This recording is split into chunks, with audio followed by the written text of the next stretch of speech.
Howdy everyone, the time is 11 p.m. right on the dot, and it is August 26th. Welcome to another update for Great Lakes weather.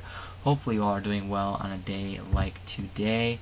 In this video we're going to be talking about the latest on the potential for some thunderstorms on Monday. I'm not really sure if it's going to be a certain threat for severe weather. It is very conditional at this moment, so there's quite a bit to go through. So we're going to kind of discuss this conditional threat. We've had good weather this week, maybe a little bit of rain on Thursday, which is still nice for those farmers especially, but next week we might see some severe thunderstorms. Maybe. It's still conditional, but make sure to subscribe and like the video and get the word spread about this event. Let's dive right in to what is going on. So what we have here is this is the Day 2 convective outlook from the Storm Prediction Center. So the Storm Prediction Center is currently forecasting a marginal risk of severe weather for tomorrow across western Wisconsin, Minnesota, Iowa, and then areas down to the south. This isn't going to affect us one bit. In fact, we're going to have really nice weather across the Great Lakes region. Unless you live in portions of the peninsula, you could see some thunderstorms, but I do think it's really going to be nice across much of the Great Lakes region. Day 3, that's Sunday. Now that threat for some thunderstorms appears later in the evening on Sunday. I'm not really looking at a good threat for severe thunderstorms. Let me get to the Day 4 outlook. Currently the SPC says the potential for severe weather is too low. Now this is actually a good point, because cloud cover and rainfall during the day before the main event is going to play kind of a heavier role in how this sets up. And most previous models do show that there will be rain and there will be cloud cover over the Great Lakes region as this sets up. Now, if those models change, because we're still several days out, you could start seeing some potential for some severe weather popping up on the next upcoming SPC projections. But we will see what they decide in regards to this. But that's the current assessment by the SPC. We're going to look at the models real quick to get an idea of what is going on with the weather next week. So let's get right to it.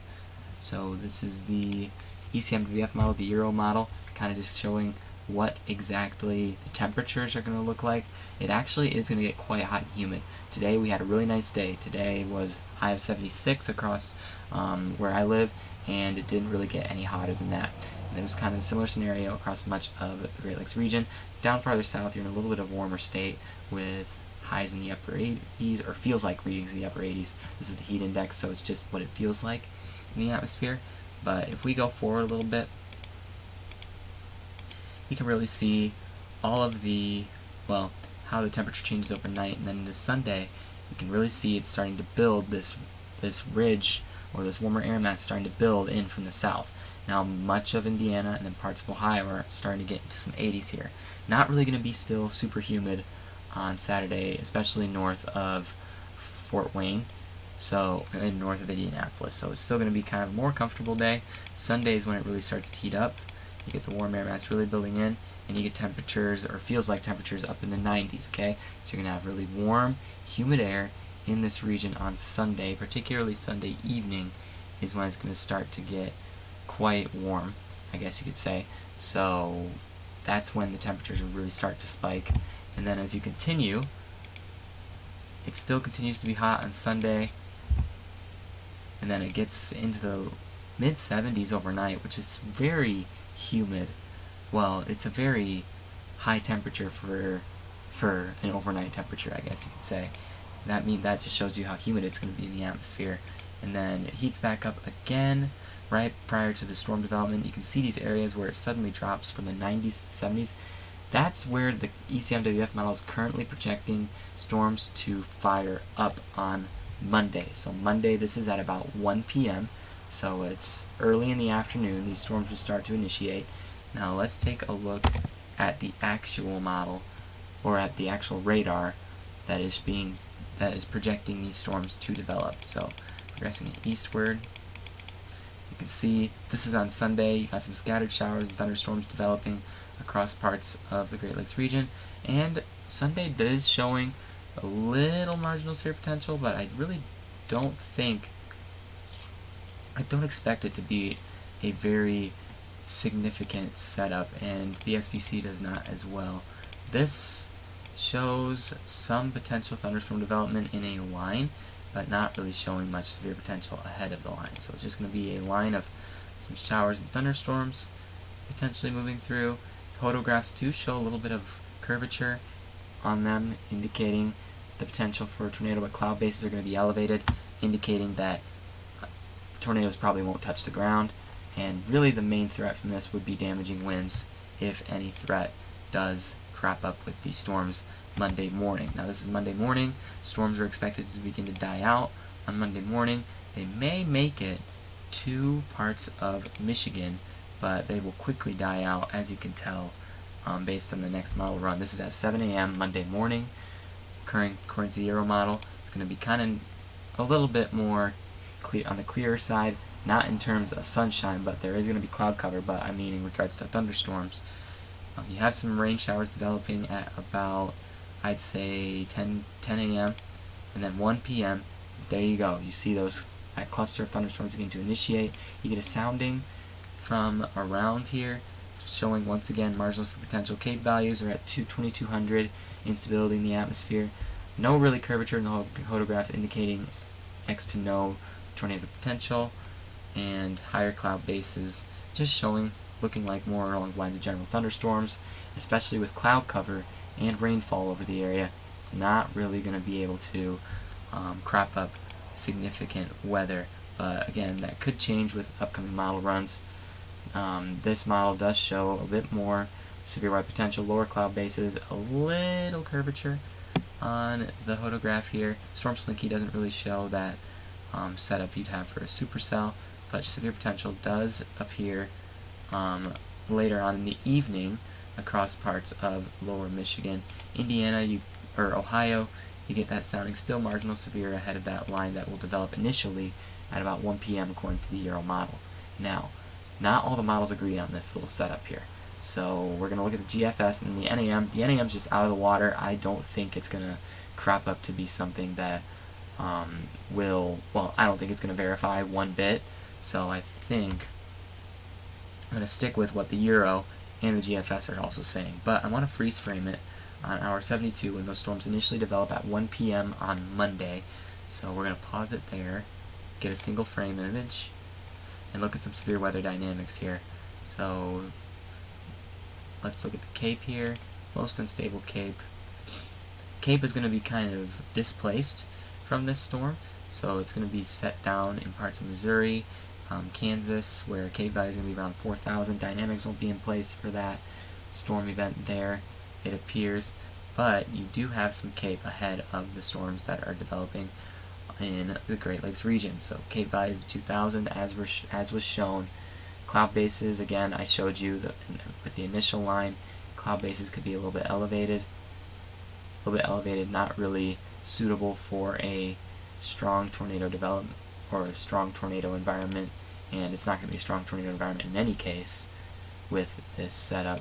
So the shear, not really much shear. See, this is really one of the key issues with this setup. The cloud cover, not really much sunshine, low shear.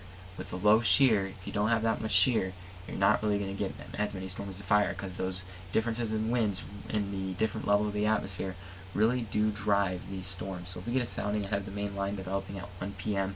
according to the Euro model, you can really see, based on how these winds are showing at different levels of the atmosphere, they're generally going in the exact same direction.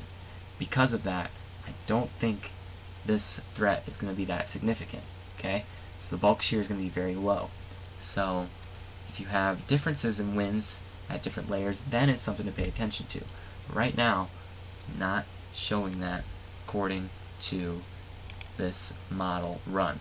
Now I want to go to the fast forward a little bit to where that next line of storms is going to develop a little bit more shear, not really too much shear that's conducive for significant storms, but some of the models or the soundings do show some marginal tornado potential with these storms. Lower cloud bases, a little bit more shear kind of cropping up, but I still don't think it's going to be enough to really do anything significant. If you look at the the winds at different levels of the atmosphere, some places they are changing, in some places they are not. So you have mostly out of the southwest, and then with regards to surface winds, you have more southerly flow on the surface. So you look at the photographs connected with this. Photographs don't look super good unless you're in, they still don't look super good if you're in southwest lower Michigan, but mixture of Cape along with the storms moving through does show a small miniature risk, I guess you could say. So we're going to have to watch how this model changes throughout the next couple of days, but I also want to look at the GFS, because GFS shows not really much convective initiation at all. So let's look at that real quick. GFS model right here, let's fast forward it to the time we're looking for storm development. Look at how much heavy rain the GFS puts out ahead of western Wisconsin and northern Illinois. Now this is on Monday, so Sunday evening, excuse me, you have some thunderstorms, according to GFS, developing. Not really enough to cause any significant weather or severe weather in any case. In fact, some soundings do show a little bit of capping in the atmosphere that will inhibit thunderstorm development for sure. So let's continue it forward, get to Monday evening. GFS actually puts it more of on an eastward flow and more along the lines of targeting Ohio for initial storm development, but it does not show an environment conducive for severe weather potential, higher cloud bases, margins for potential, weak photographs, not really a conducive environment according to the GFS as well. So again, that's really what most of the models are showing. The NAM just takes it and blows it out of the water, which we'll look at in just a minute. I want to pause it here. At the same time we had with our Euro model and look at some severe weather dynamics. Let's look at the surface-based Cape values. Again, Cape values are around 2,000, enough for thunderstorm initiation across the region. You look at the shear, again, consistently showing low shear across the Great Lakes region again. So that low shear is really going to damage the severe weather potential on Monday. So not really looking super strong for this event. But then you have the NAM. And we're going to look at the NAM real quick. Kind of blows it out of the water. And it goes crazy. So, but it is something to just watch and keep your eyes peeled on. So we're going to freeze frame it at convective initiation, the time of convective initiation at about, I'd say 3 p.m.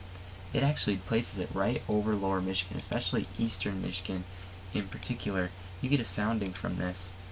It's something we very likely will not see. But you got stronger photographs, severe potential. Look at all the hail soundings you got here.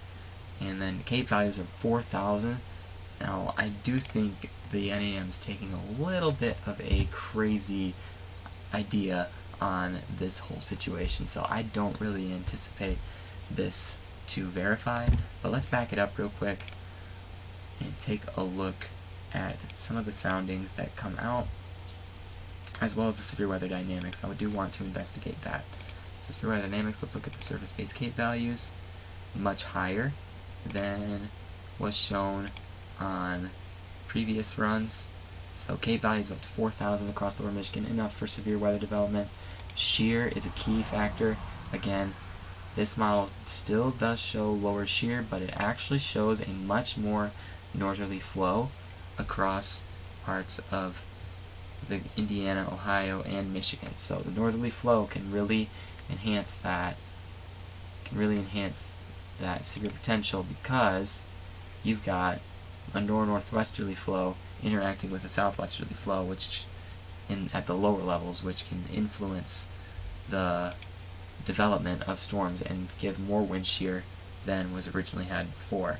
Photographs on the NAM do show a little bit of tornado potential because there is that curvature there, but again, I really think the NAM is kind of not doing super well with this forecast, but was something to just keep an eye on, keep your ear to the ground about. But I do think Euro GFS models do show more of a better a better scenario, a more verifiable scenario, that it is a very low severe potential.